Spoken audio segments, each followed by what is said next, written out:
At last, we find what we have been searching for 6 months along the Persian Gulf. An open market in human beings. This one takes place in the courtyard of an old fort. 3 men and 3 women are on sale, all Africans. They appear resigned to their fate.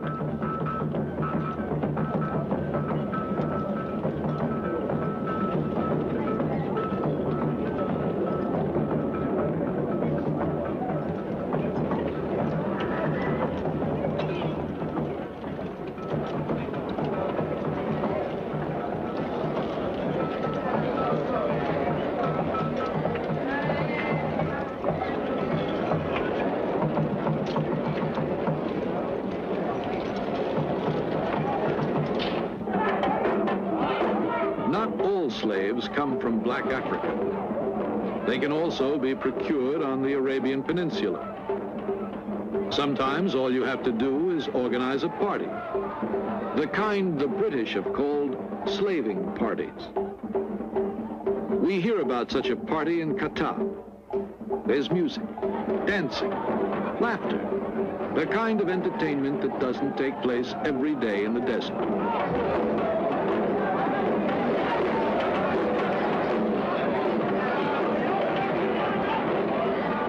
The girls come out of the shelter of their homes.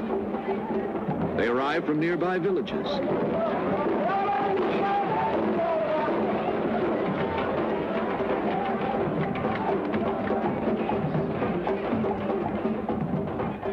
The canny organizers of the party have accomplished their purpose.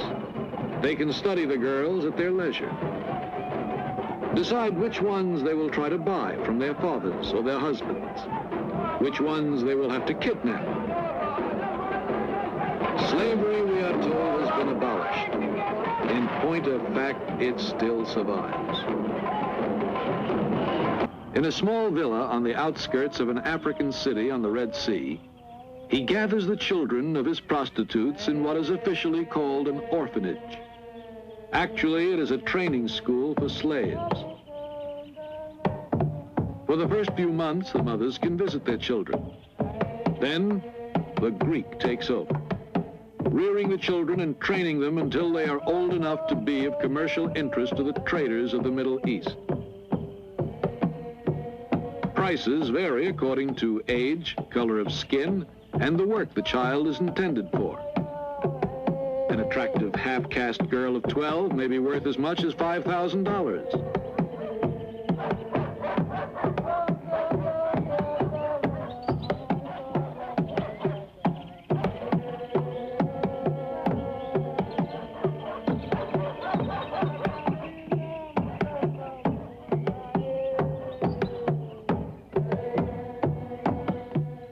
We have been told that a mysterious but important personage is due to visit the Greek today. We wait, and he finally arrives, unaware of the telescopic lenses that are following his every move. He is a buyer come to examine the Greek's merchandise and to purchase the best of it.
eventually land either in a harem or in a brothel.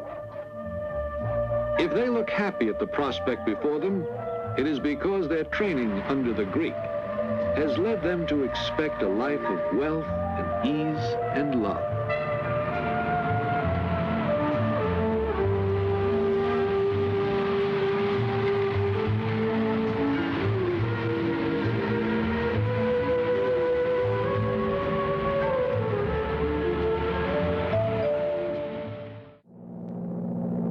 Several days later, we board a plane bound for Jeddah, a landing point for travelers to Mecca. We ask an officer on the plane the same question we had asked the captain of the ship. He simply hands us the passenger list. 20 persons on the flight are traveling together. Men, women, and children. 12 have round-trip tickets, and the other 8 one-way tickets.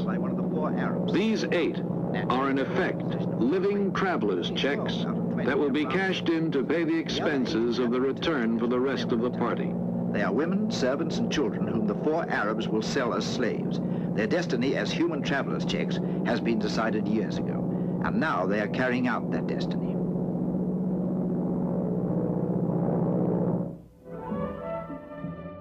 Kuwait, with a population of scarcely 300,000, takes in close to $3 million a day in oil royalties. Not that these millions are allowed to trickle down, but to raise the standard of living of the people, of the Fellahin or the Bedouins. Instead, oil has brought in its wake a new biblical curse. It has raised the price of human flesh.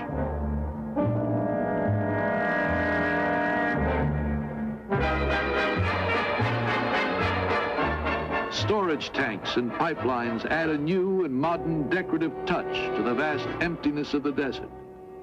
But they provide no sustenance for the people who live nearby, in hunger and misery and desperation.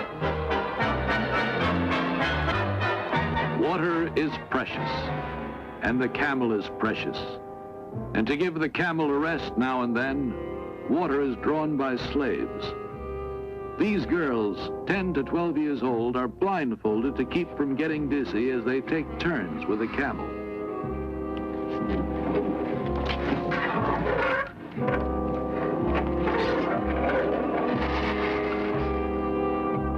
The most modern equipment available is used to extract oil from thousands of feet below the surface of the earth. But water must be drawn by the effort of human slaves. For luckier children, there are model schools inside the palaces. The pupils pray before lessons begin. We are permitted to film the pupils as they come out of the royal school. More than 100, we are told, are children of the sovereign himself. Following them are the children of the princes and high dignitaries. They're clean, well-disciplined, happy children. But note that some of them do not carry books. These are children of the oil rich. Their books are carried by their personal slaves. Slaves received as gifts from their parents on their birthdays. Slaves who will grow up alongside their masters and serve as their personal gods. Most of these are children of palace slaves, and according to the law, they too are slaves.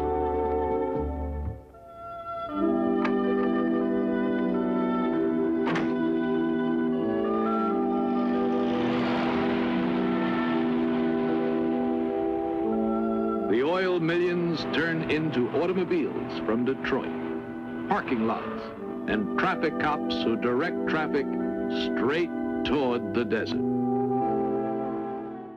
We travel along the edge of the Sahara to reach the Peuls, a pastoral people once numerous and powerful, now reduced to a few thousand by mass raids of slave merchants early in this century. They no longer have any cattle of their own. The great herds they lead to pasture are owned by Arab merchants, and the Peuls are so impoverished that they willingly offer themselves in slavery to the owners of these herds. But since they cannot all be taken, the young shepherds show their masters which are the strongest and most courageous among them by submitting to flagellation. The herd owners gaze impassively on the scene, enjoying vicariously the sadistic action before them, and knowing that the strongest will survive.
And the survivors smile and smile and pretend to ignore the pain. They fall on their knees and beg their Arab masters to accept their services.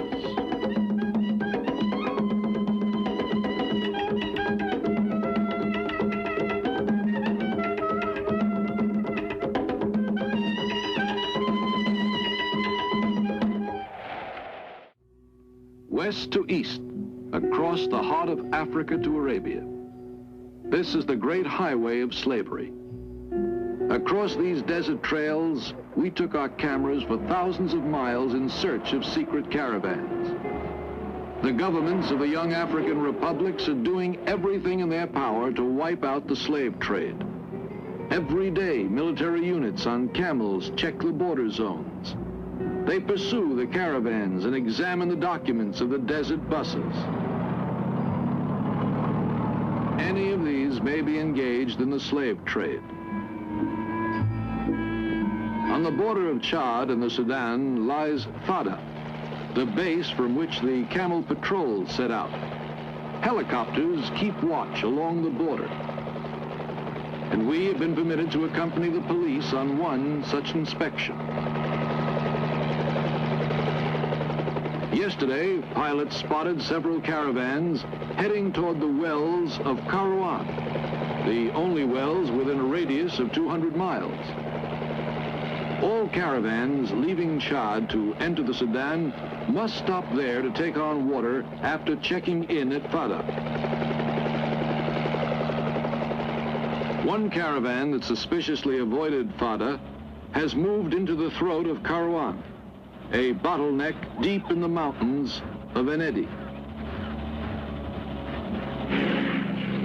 Water surging from the springs here cannot evaporate because the high mountain walls keep out the sun's rays.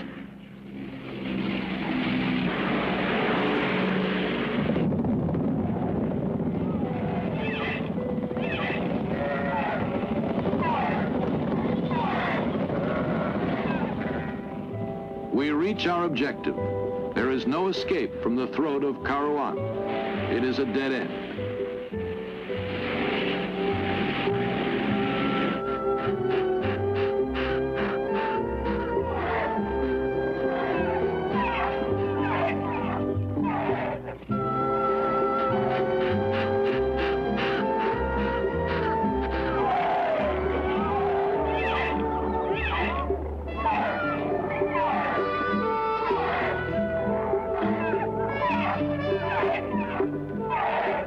At first, this caravan looks like any other moving from place to place. Camels line up for a drink. Bedouins sit motionless, impassive. The police approach with their interpreter and get permission to search the merchandise.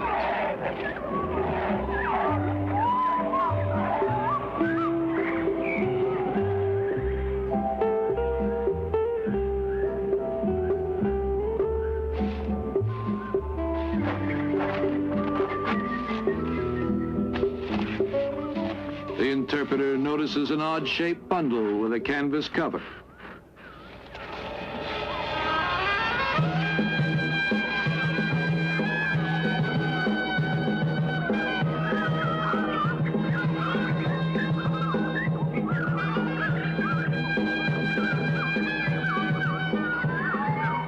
Where were they taking these children?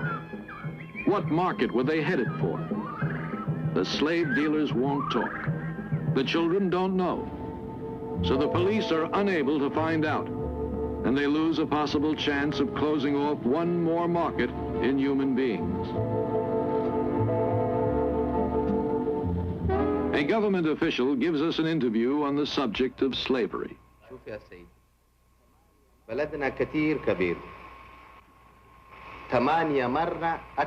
I can assure you, he says, that slavery does not exist in my country.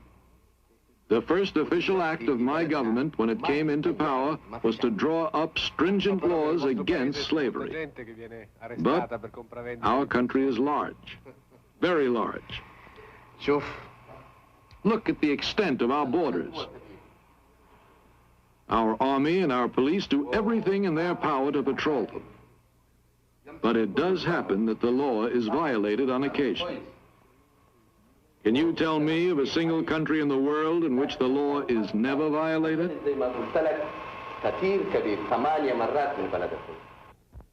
But here the law may be violated too often. Allahu Akbar, Allahu Akbar. Mit Gebeten hat man sie gelockt. Die Araber bringen bereits im 7. Jahrhundert den Islam nach Afrika und mit ihm die Sklaverei. Denn wer kein Moslem werden will, wird als Sklave in die muslimische Welt verschleppt. 17 Millionen Schwarzafrikaner trifft dieses Schicksal. Die Geschichte dieses Menschenhandels ist in Afrika bis heute ein Tabu. Tidiane Ndiaye bricht das Schweigen. Der senegalesische Anthropologe fordert, die Sklaverei der Moslems endlich aufzuarbeiten. In seinem Buch »Der verschleierte Völkermord« beschreibt Ndiaye dieses wenig erforschte Kapitel der Geschichte. Der muslimische Sklavenhandel war der längste in der Geschichte der Menschheit.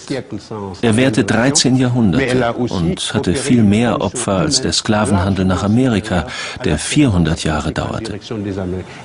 Und das Traurigste daran ist, dass die meisten der Verschleppten unglücklicherweise keine Kinder bekommen konnten, weil sie kastriert wurden. In die arabische Welt, in die Türkei, nach Persien und nach Indien werden die Schwarzafrikaner verschifft. Oder sie werden durch die Sahara nach Nordafrika getrieben.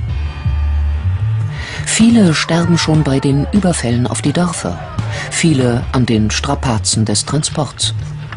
Wer auf den Sklavenmärkten ankommt, wird kastriert. Laut Ndiaye überlebt nur einer von 5 diese gefährliche Operation. Die grausame Prozedur trifft alle, die Männer, die auf Plantagen oder im Bergbau schuften, ebenso wie die, die im Haushalt arbeiten oder die Harems bewachen. Diese Eunuchen findet man noch Anfang des 20. Jahrhunderts. Die Araber und die Nordafrikaner waren Rassisten. Sie verachteten die Schwarzen. Deshalb wollten sie nicht, dass sie in ihren Ländern Kinder zeugten. Das erklärt, warum es dort heute keine starke schwarze Diaspora gibt wie in den USA, die eine Aufarbeitung dieser Geschichte fordert und eine Wiedergutmachung. An die Sklaverei der Europäer wird auf der senegalesischen Insel Gorée erinnert. Hier wurden Tausende eingepfercht und nach Amerika verschifft. Solche Erinnerungsorte forderten Ndiaye auch für den brutalen Menschenhandel der Moslems. Der ist für ihn ein Völkermord, denn ein Volk von Kastrierten kann keine Nachkommen zeugen und stirbt zwangsläufig aus. Die Versklavung geschah übrigens im Namen Allahs. Der Koran hat die Sklaverei niemals unterbunden. Im Gegenteil, es gibt viele Stellen im Koran, die die Versklavung von Nichtmuslimen empfehlen. Und im Gegensatz zur Ächtung der Sklaverei im Europa der Aufklärung gab es nie auch nur einen arabischen Intellektuellen, der sich je für die Sache der Schwarzen eingesetzt hat. Im Sudan rufen die Araber schon im 7. Jahrhundert den Dschihad, den heiligen Krieg gegen die Schwarzen, aus. Noch heute werden hier Tausende von ihren eigenen Landsleuten versklavt. Viele Afrikaner beten in Moscheen, obwohl ihre Vorfahren im Namen des Islam geknechtet wurden. Über Jahrhunderte wurden afrikanische Könige gezwungen, sich dem Islam zu unterwerfen und noch dazu Sklaven als Schutzgeld auszuliefern. Durch die Islamisierung wurden die afrikanischen Könige zu Mittätern. Wer sich dem Islam unterwarf, konnte der Versklavung theoretisch entgehen. Wer kein Moslem werden wollte, sollte gezielt gejagt werden. Das war der Grund für die Kollaboration und das entfachte viele Kriege zwischen den afrikanischen Völkern. Die Europäer schauen bis ins frühe 20. Jahrhundert zu. Obwohl sie den Menschenhandel längst verboten haben, dulden ihn die Kolonialarmeen vor Ort.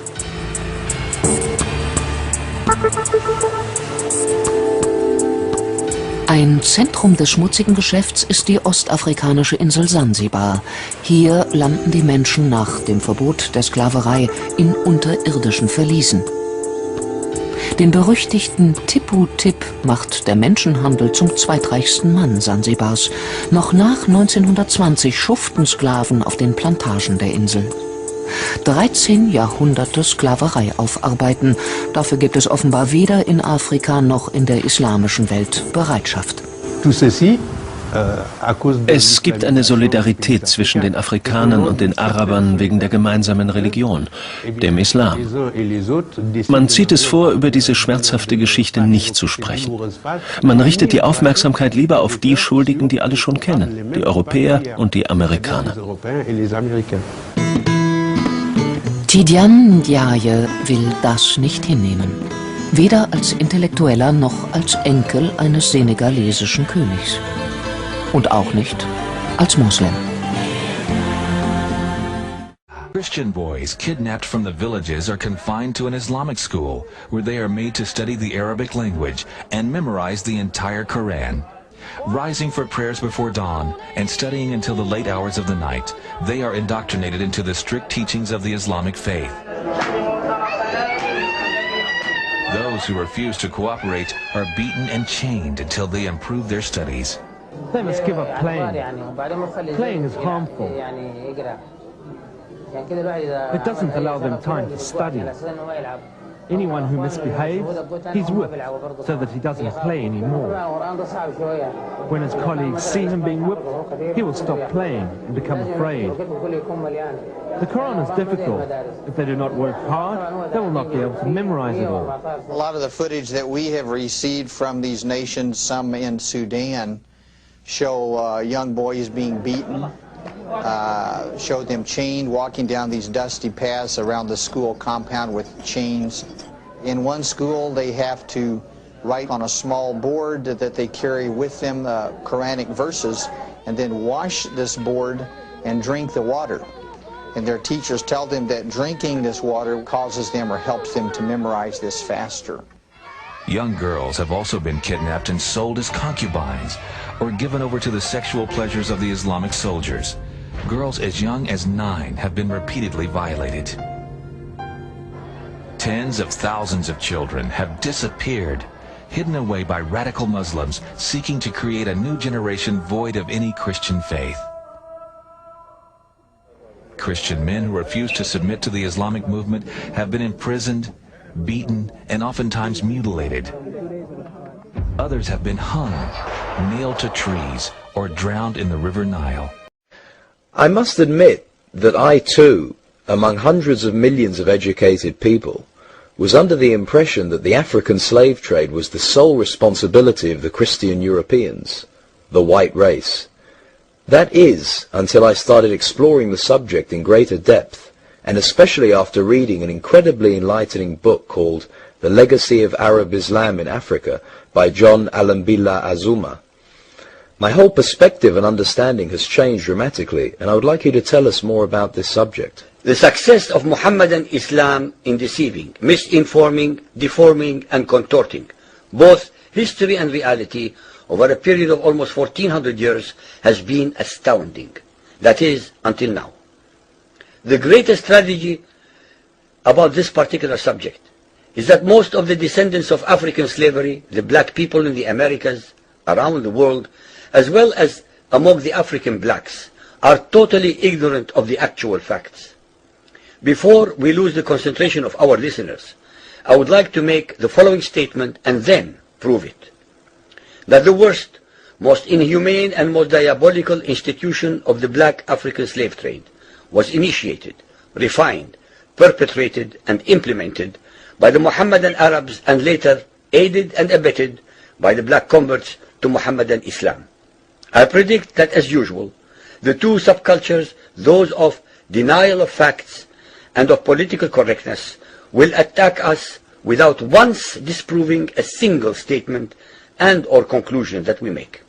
Slavery was not created by the white races, because it has existed throughout a human history and practiced by every tribe, culture, civilization, racial group, and religion.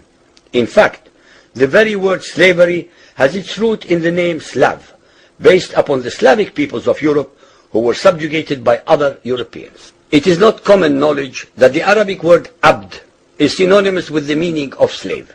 For example, Abdullah means literally the slave of Allah, and that in the language of the Arabs, all black peoples are called abid, plural, for slaves. While much has been written concerning the transatlantic slave trade, surprisingly little attention has been paid to the Islamic slave trade across the Sahara, the Red Sea, and the Indian Ocean. While the European involvement in the African transatlantic slave trade to the Americas lasted for just over 3 centuries, the Arab involvement in the African slave trade has lasted 14 centuries, and in some parts of the Mohammedan world is still continuing to this day. The birth of Mohammedan Islam and its conquests brought about the birth of institutionalized, systematized, and religiously sanctioned slave trade on a massive and global scale. In fact, the Quran allows the taking of slaves as booty or reward for wars of aggression against any and all unbelievers, most of the human population. This has led to an enormous number of so-called holy wars, jihad in Arabic. There was and is absolutely nothing holy about these wars, which are primarily to plunder, slaughter, rape, subjugate, and rob other human beings of their wealth, produce, freedom, and dignity. Mohammedan Muslim states and tribes attacked other non-Muslim groups to achieve these objectives.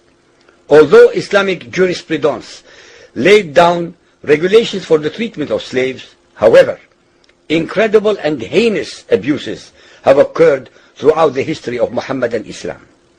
By the Middle Ages, the Arabic word abd was in general used to denote a black slave, while the word mamluk referred to a white slave. Ibn Khaldun, 1332 to 1406, the preeminent Islamic medieval historian and social thinker, wrote, "The Negro nations are, as a rule, submissive to slavery, because they have attributes that are quite similar to dumb animals." It should also be noted that black slaves were castrated based on the assumption that the blacks had an ungovernable sexual appetite. When the Fatimid Caliphate came to power in Egypt, they slaughtered all the tens of thousands of black military slaves and raised an entirely new slave army. Some of these slaves were conscripted into the army at age 10. From Persia to Egypt to Morocco, slave armies from 30,000 to up to 250,000 became commonplace. The Islamic slave trade took place across the Sahara Desert, from the coast of the Red Sea, and from East Africa across the Indian Ocean. The Trans-Sahara trade was conducted along 6 major slave routes. just in the 19th century, for which we have more accurate records. 1.2 million slaves were brought across the Sahara into the Middle East, as well as a further 450,000 down the Red Sea and 442,000 from the East African coastal ports. That is a total of 2 million black slaves just in the 1800s. At least 8 million more were calculated to have died before reaching the Muslim slave markets. A comparison of the Islamic slave trade to the American slave trade reveals some extremely interesting contrasts. While 2 out of every 3 slaves shipped across the Atlantic were men, the proportions were reversed in the Islamic slave trade. 2 women for every man were enslaved by the Muslims. While the mortality rate of slaves being transported across the Atlantic was as high as 10%, the percentage of slaves dying in transit in the Trans-Sahara and East African slave market was a staggering 80 to 90%. While almost all the slaves shipped across the Atlantic were for agricultural work, most of the slaves destined for the Muslim Middle East were for sexual exploitation as concubines, in harems, and for military service. While many children were born to the slaves in the Americas, the millions of their descendants are citizens in Brazil and the United States today. Very few descendants of the slaves that ended up in the Middle East survived. While most slaves who went to the Americas could marry and have families, most of the male slaves destined for the Middle East were castrated, and most of the children born to the women were killed at birth. It is estimated that possibly as many as 11 million Africans were transported across the Atlantic, 95% of which went to South and Central America, mainly to Portuguese, Spanish, and French possessions. Only 5% of the slaves ended up in what we call the United States today. However, a minimum of 28 million Africans were enslaved in the Muslim Middle East. Since at least 80% of those captured by Muslim slave traders were calculated to have died before reaching the slave markets, it is believed that the death toll from 1400 years of Arab and Muslim slave raids into Africa could have been as high as 112 millions. When added to the number of those sold in the slave markets, the total number of African victims of the Trans-Saharan and East African slave trade could be significantly higher than 140 million people. What is obscene about this whole subject is the Muhammadan, Muslim, and Arab culture of denial regarding their complicity in the African slave trade, as well as the ignorance of black Muslims about the reality of their past and present conditions.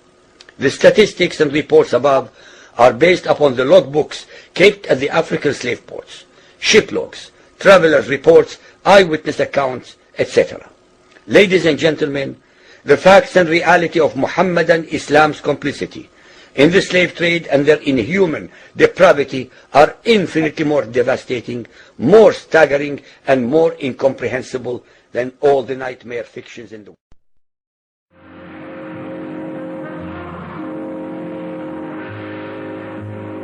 In Chad, a young woman is sold into marriage by her father for 100 salted loaves. The United Nations Convention on Slavery lists such a sale without the woman's consent as an act of slavery.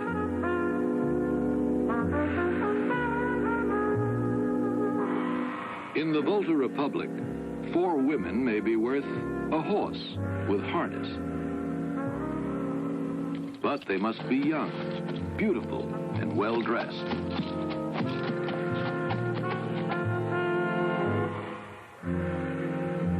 This little girl is worth exactly 70 empty bottles.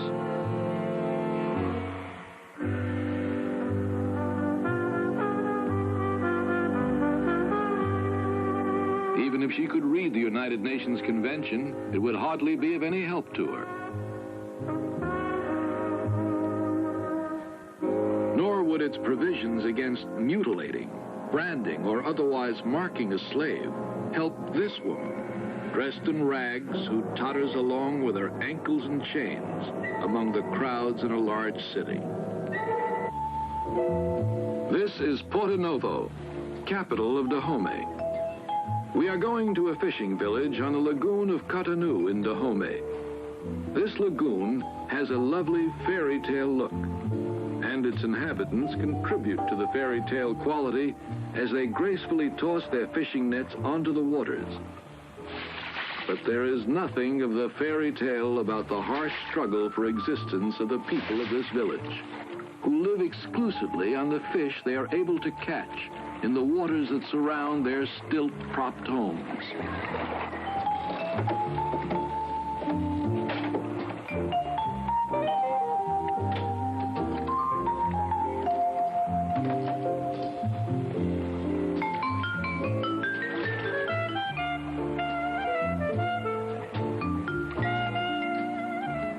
The village is famous in this region for the beauty of its girls, but the lagoon provides only a meager living at best, and many of the male children urge their parents to get rid of the females, the least useful members of the community for work and fishing.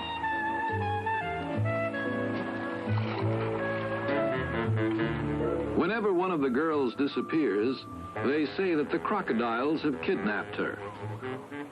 The fishermen believe that these crocodiles are the incarnation of their ancestors, and they are therefore held to be sacred. The children look upon them as close relatives.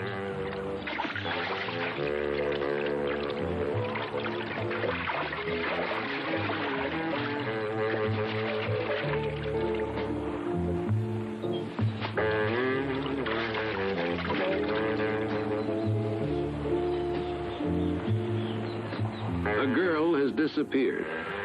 Her father makes a fine show of lamenting and weeping.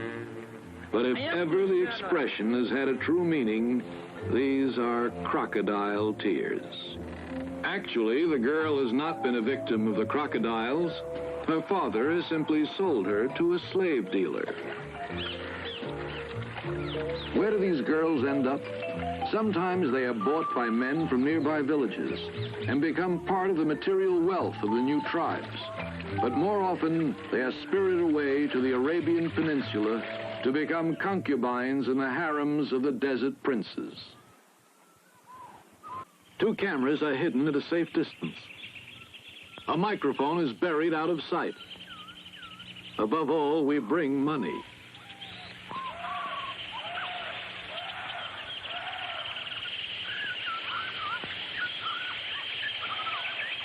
We don't have to wait long. The dealer shows up with 2 women we have told him we want to buy.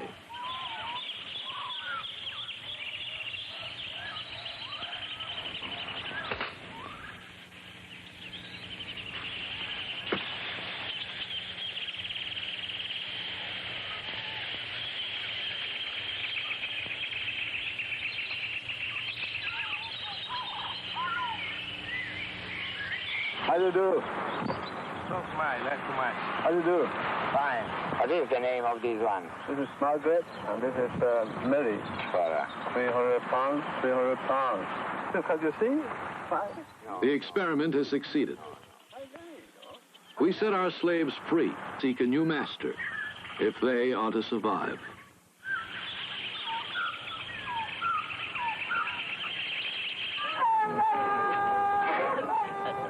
You don't have to hide yourself in a forest to buy a slave. You can buy one on the outskirts of a large city as well. This is an African city at night. One gigantic flophouse. A huge bed of misery and desperation.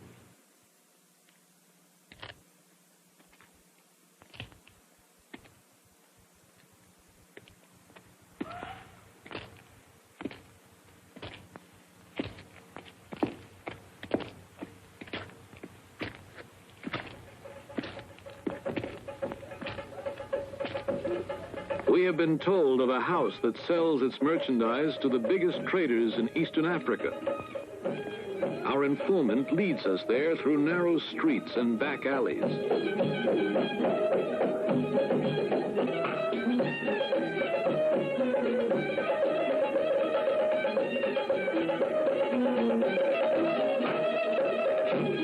Then we watch a girl being bargained for by a rich merchant passing through town.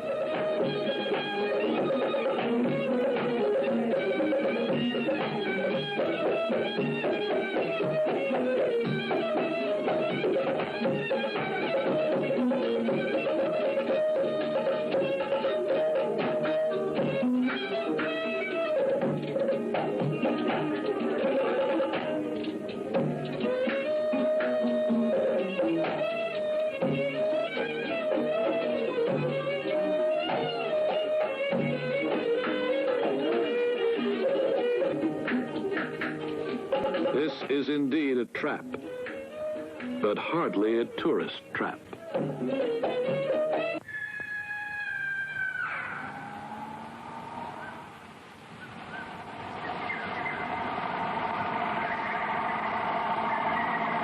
We are in the neighborhood of the oasis of Ahila, on the edge of an airfield abandoned after the war.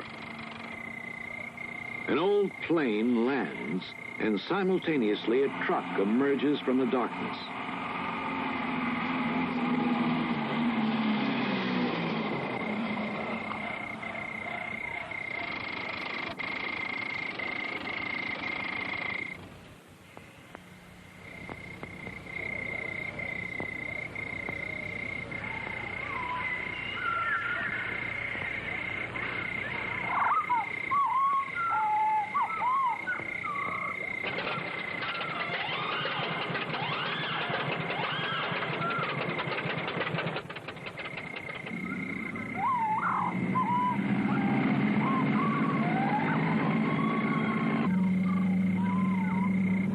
The plane takes off at dawn. Do the pilots know what cargo they are flying and where these children end up?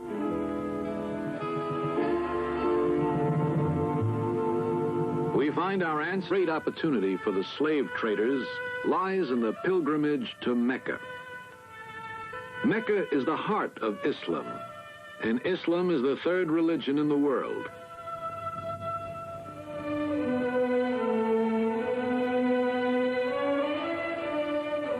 Show me one single Muslim country where slavery is not practiced, Prince Faisal of Saudi Arabia once said to a journalist.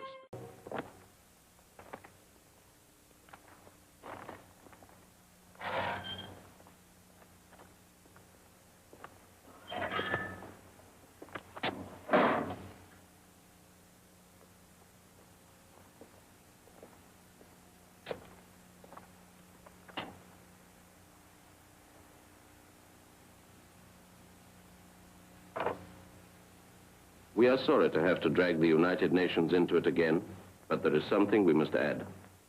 We have the evidence of this British officer, Lieutenant Marlon Steele of the 37th Military Police District of Maridi. On the morning of May the 6th, 1963, 5 Kivu slave traders were arrested. They are guilty of having used these instruments of torture on 15 Bakudo children so as to reduce them to such a pitiful physical condition as to arouse the generosity of the passers-by.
We are sorry and ashamed to have to insist on showing this terrible document. This young British officer who is collecting evidence is sorry and ashamed too, but it is his duty. Just as it is our duty and that of the whole civilized world, or the world that calls itself civilized and feels smugly at peace with its conscience and with God, to consider this an accusation, to stop this cruelty.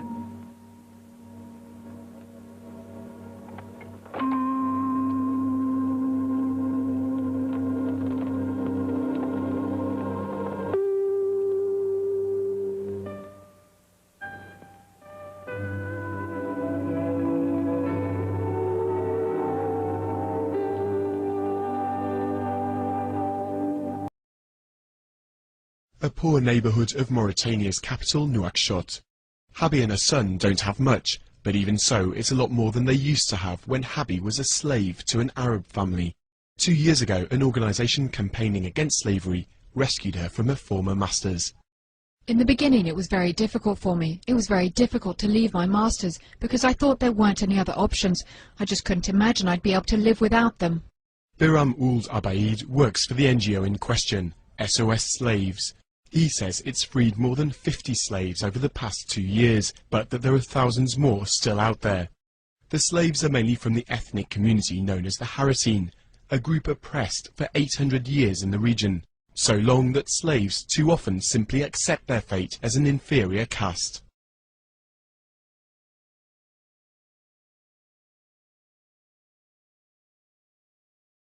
When you talk about slaves in Mauritania, you're talking about people who were born slaves.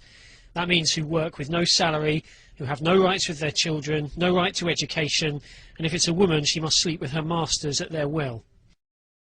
Messaoud Ould Boulker is ethnically a Haratine. He's a candidate for the presidential election and has risen to be president of the National Assembly, a first for his community. He's frustrated about the lack of progress. Just because I'm president of the National Assembly doesn't mean that the problems of my community are therefore resolved, or that there's even been any evolution. On the contrary, we're doing everything for the concrete cases of slavery which are on the way. People can't accept the fact that the government is treating these cases as slavery. Slavery was officially outlawed in Mauritania in 1981, but it only became a crime to own slaves in 2007. Theoretically, the offence holds heavy punishment, but in reality, nobody has so far been sentenced. Habi and her son might have been spared from their lives as slaves, but thousands of others haven't yet been so lucky. These ruins are all that's now left of the village of Niamlel in southern Sudan. Like many predominantly Christian villages in this area, it's been looted by Sudanese Arab militias from the Muslim north. They carry out regular raids on the Dinka tribespeople. They're supposedly freelance robbers, but the village is on the front line of the war between north and south. The Muslim government appears to turn a blind eye. This family says they've been left with nothing after the Arabs carried off goats and cattle and then burned the village.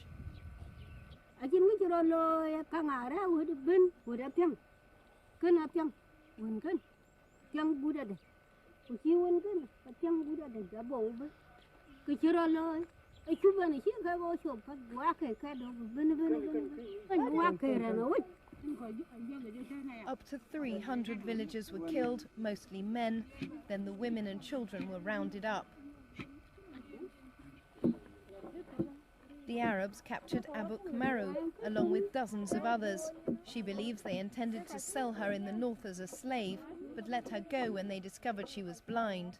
They still have her 2 children.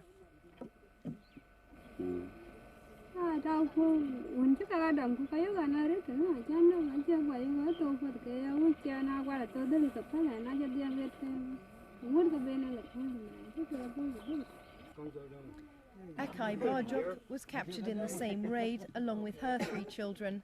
She was rescued by her husband, who undertook the dangerous journey to the north, where he found his whole family had been sold into slavery.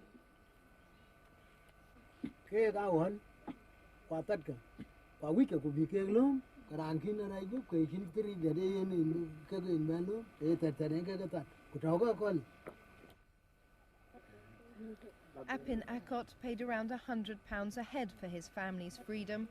It took him months to earn the money, but few people managed to make the journey north. So 4 hours walk away from the village, a new market has sprung up. Arab traders have realized that they can sell escaped slaves back to their families for 5 times the price in the north. At this market, former slaves change hands for £500, a few Kalashnikovs, or 5 cows a head. A group of 22 people wait to be sold. To get here, they've escaped from their owners and been rounded up by the Arab traders, who bring them back to the south. Until money changes hands, they won't be free. 600,000 was 12. The practice has disturbed some Arab merchants.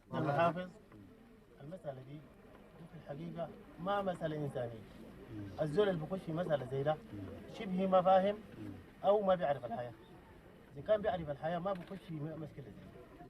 But controversially, a Western aid agency has got involved. Freedom, sweet. It is literally freedom for 20 people. These children are being brought back with money supplied by Christian Solidarity International. Here, it's handing over £10,000 to a slave trader.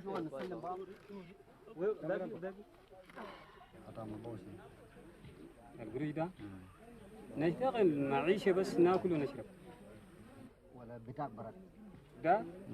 لا الناس التعليم اللي لسه ما جوا. أنا بقول القروش ده ملي أنا براي. The charity made a clandestine visit to the area, which is closed to aid workers. Baroness Cox, the British Conservative peer, defended the programme. You came here and you saw families whose children were enslaved, families who've lost everything. They've lost their livestock, they've lost their means of living, and they have to raise the equivalent of 5 cows to buy their child back. Would you leave those children in slavery if you could actually enable the local people to redeem their own children's freedom? The practice of taking slaves has flourished during Sudan's civil war. Niamlal village is close to the Sudan People's Liberation Army, fighting government forces in the north. It's alleged that the government is training and even arming the Arab looters to further its military goals. They are practicing the slavery and they are killing people, innocent people, without any reason. If they want to crush us, they should fight us alone without killing and abducting people and practicing slavery. In a situation of war, it is likely some mistake may take place. But I can assure you, it is not a policy, and we challenge those evidences where they have support to bring it to us, to take them to our appropriate authorities, and we can assure you we can respond to them. People like Alouat Majok may provide that evidence. She became a slave as a child. Her baby is the result of a rape by her Arab master and bears his name.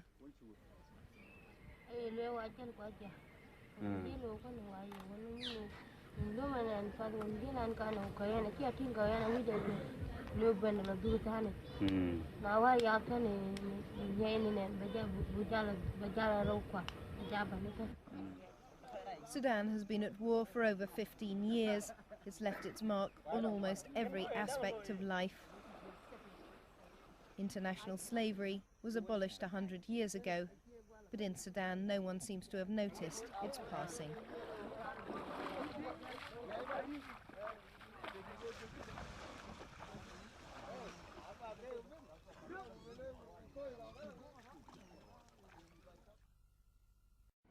The first colony the Arabs founded in Africa was in the Dahlak Islands in Eritrea, and the Arabs developed a large slave trade to feed the insatiable demands of the Basra salt and soil reclamation projects around Basra in Iraq, where the delta, where the Tigris and Euphrates enters the Persian Gulf. This is also Muhammad's time, 7th century. Yes. This was the rise of the Arab Empire that became, an international empire. But the first 250 years of the Arab Empire saw a large, massive slave trade where they were going into East Africa and taking slaves. If you read the classic Arab scholars like Ibn Khaldun and Al-Masudi and even Ibn Battuta, they speak of these massive concentrations of African slaves in Iraq.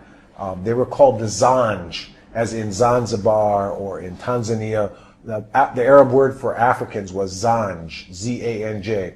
So there was a series of the revolts of the Zanj, or the African slaves in Iraq. And at one point, the revolts were so large that the Zanj rose up and captured the city of Basra and massacred, because apparently they were treated so brutally by their Arab slave masters. They massacred every man, woman, and child in Basra and established an African kingdom in Basra, which is the closest large city to Baghdad, which at the time was the center of Arab culture in the world. The first great African slave revolt historically documented took place in Iraq. Known as the Zanj Revolt, it lasted from 869 to 883. Thousands of African slaves from East Africa working in the salt marshes in southern Iraq joined forces with other groups to revolt against slavery and for social changes. The Zanj rebels even established their own state with its capital called Al-Muqtada, and during 14 years seriously threatened and challenged the reign of the Abbasid Caliphate. They spoke of, al-Masudi in particular spoke of one plantation in the salt fields of Basra that had 50,000 African slaves there. Now, if 50,000 African slaves were living there, to get those 50,000 African slaves, they had to capture 100,000 able-bodied adults in East Africa. Because out of every 2 slaves that are captured, 1 would die in transport. So, if in the Americas, if a slave life lasted 7 years, let's just say for round figures, the Africans in the slave fields of Basra lived for 10 years. That means every 10 years, 200,000 new able-bodied adults had to be captured in Africa to supply 100,000 slaves to keep the Basra plantations operating. So that means in 100 years, you're talking about 2 million African able-bodied adults were taken from East Africa to Iraq, okay? And they're treated so brutally that they regularly rose up in rebellion. Not so much in the European slave trade in Africa, but in the case of the Zanj, the African slaves in Iraq, there was subhuman bondage. And that if you read the Arab writers, the description of the African slaves, where they spoke of them having large sexual organs, of smelling bad, of being thieves, of wanting to rape their women, of being dishonest and lazy. Which I did in the University of Birmingham, UK. And I wrote the book because there was very little writing on some of the themes that I wanted to address, that I address in the book, having to do with the theme of Islam's interaction with African traditional religions, the whole history of jihad in West Africa, and as part of that, a very important part of that, the slave raiding and the slave trade that happened within West Africa by Muslim communities. That was why I wrote the book, because not many had written on these kind of themes in Islam history in West Africa. Now, I'd like to look at one of the topics in your book, the topic of colonisation. We know that the Christian West colonised Africa. The West has acknowledged this and is self-critical in this regard. Did the Islamic empires colonise Africa? Well, yes, there was a lot of activities on the part of Muslims in Africa, especially in West Africa. What happened there was not necessarily outside colonization, but there was a form of colonization in the sense that the dominant Islamic tribes conquered weaker tribes and imposed Islamic rule over them. And therefore, there was some kind of internal colonization going on. The Fulani in West Africa in particular were very much in the habit of conquering and imposing Islamic rule on other tribes. So that was a form of internal colonization, yes. What about with the Arab conquest of North Africa? Was that a form of colonization? Absolutely. That the Arab conquest of North Africa was a form of colonization that took place in the 7th century when Arab Muslims burst out of Saudi Arabia and conquered Egypt and went on to conquer the whole of North Africa. There were a lot of Berber tribes there.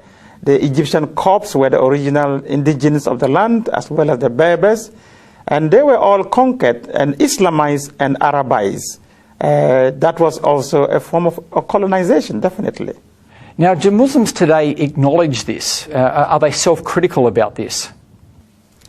Not to the extent that the West has become very critical. In fact, many Muslims don't even admit that there was any form of colonization. Even though if you talk to the Berbers, and let's be also aware that many of the Berbers have become Muslim, the Berbers will tell you they have been colonized. There's been Arab imperialism. The same thing in Egypt. The Copts know that they are the original, the indigenes of the place. They feel like they have been colonized. The same thing will happen we talk to Sudanese. They will tell you that Sudan was colonized by Arab Muslim invaders. So yes, they will not admit it, but there is that kind of history there. Okay, thanks for that. I want to move on to the topic of slavery now. Did the Muslim empires practice slavery? Absolutely. Slavery was a very important part of Islamic expansion in West Africa, and in fact in the Sudan, and from the very earliest period of Islamic penetration into Africa. It started by purchasing slaves and trading in slaves, and then it went on from purchasing to raiding for slaves and capturing slaves deliberately, especially mainly black Africans, and transporting them into North Africa and into Saudi Arabia, the Arabian Peninsula, and onwards to the Ottoman Empire to Turkey. So slavery was a very endemic part of Islamic interaction with Africa. And in West Africa, the jihad's period of the 18th and 19th century involved massive slave raiding and slave trading. And many of the slaves that were captured and sent and sold and taken into the transatlantic slave trade, most of those who were doing the raiding at the time were Muslim communities. Because they were the dominant tribes. So a lot of that happened. That is not to say that non-Muslim communities were involved in raiding, but the dominant tribes were the Muslim communities that were doing the raiding at the time. The treatment of slaves is a topic that you bring up in your book. Can you talk about some of the differences in the way that slaves were treated in the Western world compared to in the Islamic world? Yeah, one of the themes I explored in my book is this perception that Muslims treated their slaves much more humanely than the Western slave trade. And what I found out in my own research was that that is not necessarily the case, and that there were very harsh treatments of slaves by Muslim groups. It was just a done deal at the time. And one of the key differences I looked at in my book whereas slaves taken to the West were able to marry and reproduce and have their families, and you can still find large populations of African Americans today in North America and in the Caribbean, you go to the Islamic world and you find very few black remnants of the slave trade, which was very massive. And one of the reasons is that many of the male black slaves taken into the Islamic world were castrated as eunuchs, which meant that they could not, of course, reproduce. And the other factor is that many of the women were taken as concubines by their slave masters, and they gave birth to mixed races, and they were very much absorbed into the society. So you don't have black slave descendants in the Muslim world as you would in North America, and part of the reason is the castration and the way the slaves were treated. Did the Islamic world abolish slavery? Slavery persisted in Islamic countries far, far longer than it did in the West. The West abolished slavery long before the Islamic countries ever abolished slavery. And they did so under a lot of pressure from colonial governments and from Western governments and from all kinds of activist groups. And in fact, the Saudi Arabia, for instance, abolished slavery in 1961 or 1960 thereabout, whereas Mauritania abolished slavery in 1981. And these were done on paper, and a lot of it is still being done. In practice, there are still a lot of slaves in Muslim countries. And the Sudan, during the Civil War, there was a lot of slave raiding going on, done by the Arab Muslims in the north against the enemies and the Christian Africans in the south. So even up to the 90s and this century, there was still capturing of young African men, boys in the Sudan for sale. So slavery continues, even though it has been abolished on paper in many Muslim countries. I often hear Muslims talking about the golden age of Islam, and they look back to this as the time when Islam ruled, and this is the golden period that they look back to. What's your understanding of the golden period, the golden age of Islam? Yeah, it depends on which Muslims group we are talking about, but the golden age of Islam, many Muslims look back to the period between the 7th and the 9th century, when during the Abbasid Caliphate, or rather from the 9th century to around the 13th century, during the Abbasid Caliphate. They talk about it as the golden period of Islam. But if you look at that history, it is fraught with difficulties, with a lot of problems. Yes, a lot of progress was made under that period. There were times of very stable rulership. There were times of progress in terms of learning and science and exploration. There was a lot of that going on. But that does not necessarily, and that was the time that Islamic orthodoxy was formalized. So there were a lot of milestones within that period. But in terms of golden period, I think it's very tricky to begin to talk about golden periods. If we look back and look at how messy the whole situation was at that period, and many other periods in Islamic history, just like many of the other empires. Yeah, because from what you were saying, it was a time of conquests, colonization, and slavery as well. Absolutely. With everything else. Absolutely. So there may have been those great moments, but there's still conquest, colonization, and slavery as part of it. Absolutely. And during that time, it has to be said, Muslims were not the only ones who were conquering. Other people were conquering also. And slavery, yes, during the 9th up to the 13th century, slavery was still very much an Islamic phenomenon as compared to the West. Of course, there was ancient slavery in many other societies, but in terms of chattel slavery, in terms of slavery as an institution, that was profitable. That was very much still an Arab Islamic preserve until the West came in sometime from the 15th, 16th century onwards. So yes, there was a lot of that as part of that so-called golden period of Islam.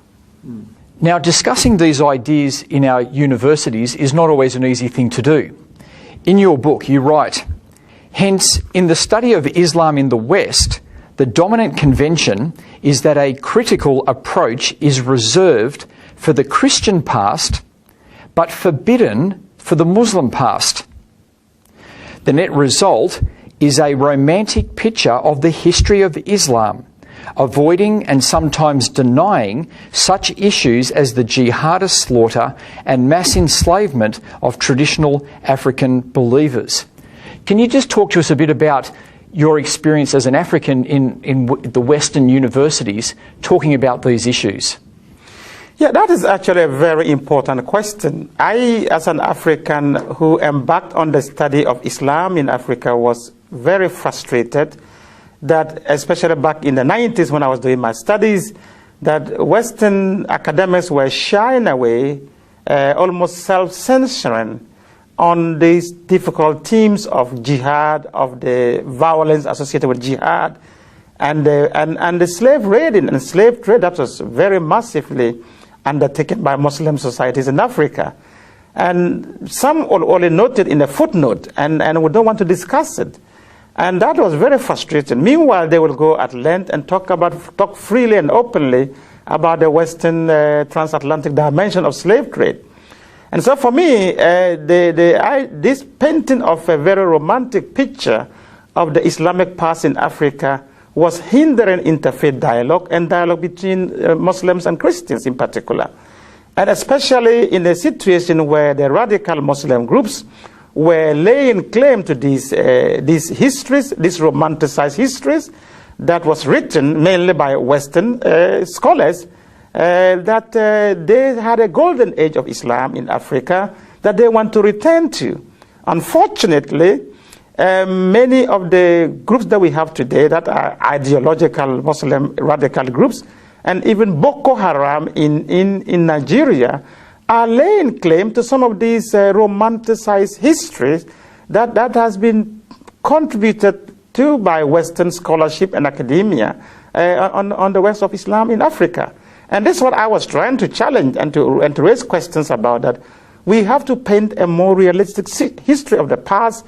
Africans have to get a more holistic history of their past if we have to live together, have meaningful dialogue between ourselves as Muslims and Christians. So what do you think is the way forward?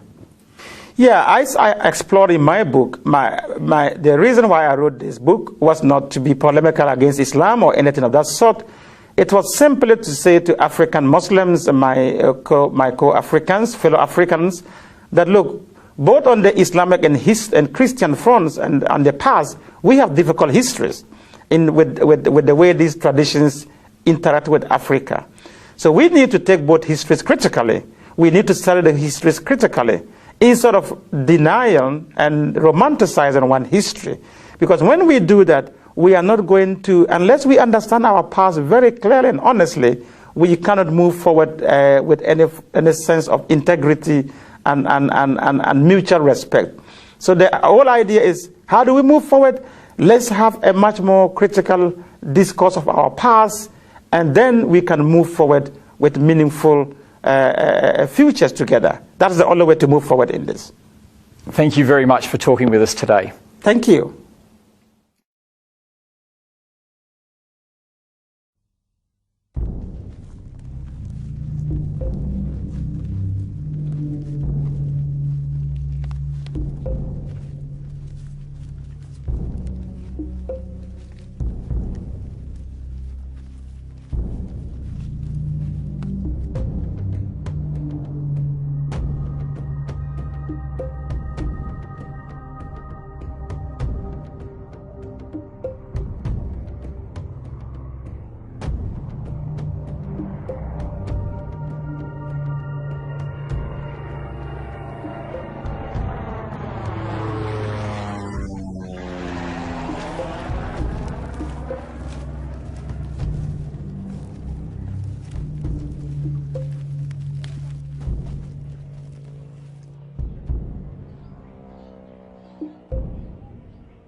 Agai tinga mai ke ga ja pingi te len tembe ong pin ka jal kai karu ke monjeng ke ga ja yo ko chena ku mai ja pingi ku ma ja chin ben wer ni ya miskin fa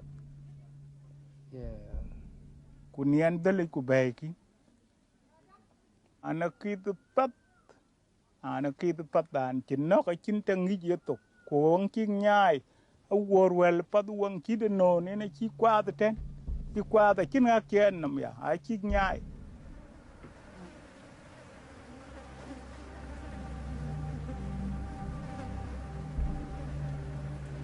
Sudan.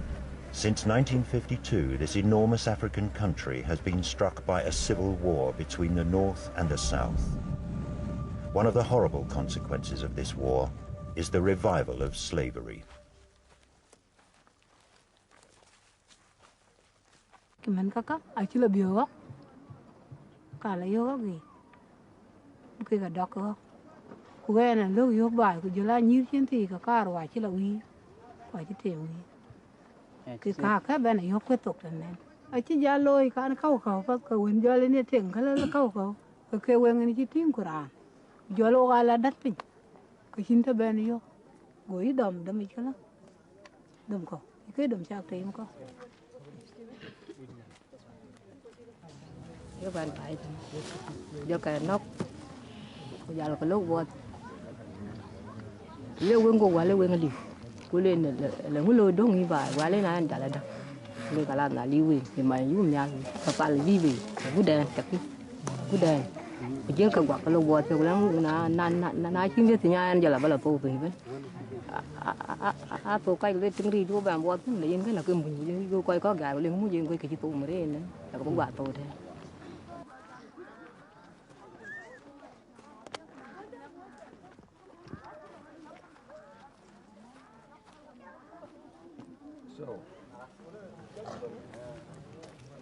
So there were, what, 414 slaves, so it's 20,700,000 Sudanese pounds that we owe you. Or put it in his, okay, that's 5 million, that's 5.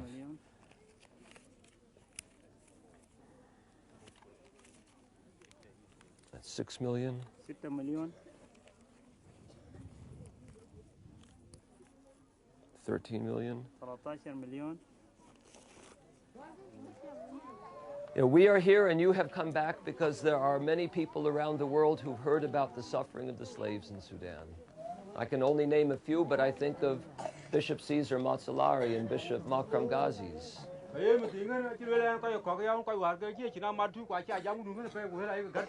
And so many people have not only felt bad in their hearts about the suffering, but they have felt that they must do something, and they've prayed every day, and they have given money.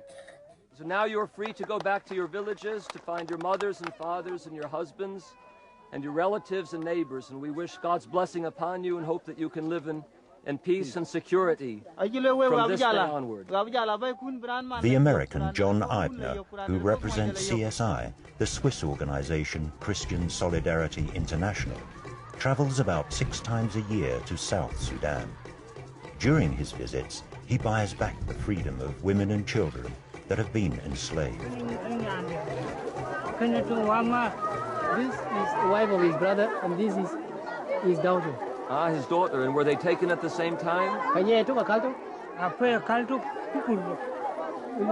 day, the same day they were taken. The same day. When were they taken? And then, last year. And Warawar? No, last year. It's not Wato. And Wato. And so, have you seen them since they have been back, or is right now the first time you've seen them? Right now. That was the first time. Very good. Well, we're very happy. No one knows exactly how many slaves there are in Sudan, but we have reasonably good estimates of the numbers, and we reckon that there are over 100,000 chattel slaves in Sudan. That is, slaves that are the private properties of private masters. And there are many more people who are subjected to slave-like conditions who have not been kept by private masters but end up in government-run concentration camps, which the government calls peace camps. Okay, Noor? Okay, shukran. Slave trading is a thriving business.